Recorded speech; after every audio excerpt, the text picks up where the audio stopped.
মুহূর্তে আমাদের সঙ্গে রয়েছেন সমাদৃতা দিলীপ ঘোষ।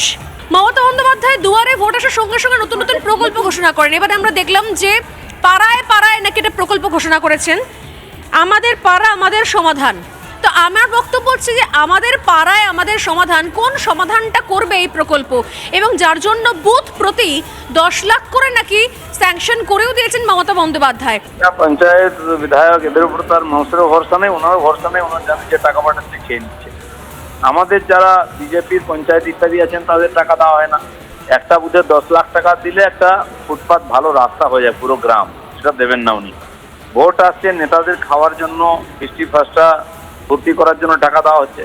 কিন্তু আমার যেটা মনে হচ্ছে এই নেতারা যদি যান লোকের কাছে, লোক কলাত ধরবে। শিক্ষকের চাকরি দেওয়ার নাম করে টাকা নিয়েছেন, বিভিন্ন ঘর দেওয়ার টাকা নিয়েছেন, শৌচালয়ের জন্য টাকা নিচ্ছেন, সেগুলো ফেরত চাইবে লোক। জায়গাগুলো দাও, তারপরে নতুন করে কথাবার্তা হবে।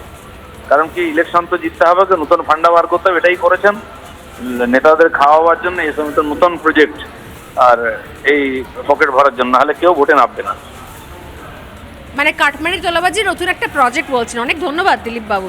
দিলীপ ঘোষ আমাদের সঙ্গে ছিলেন। কাটমানিকে তোলাবাজিকে একটু সরকারি স্বীকৃতি দেওয়া হলো, সরকারি স্বীকৃতি দেওয়া হলো। দেওয়া হচ্ছে। ঠিক ঠিক ঠিক।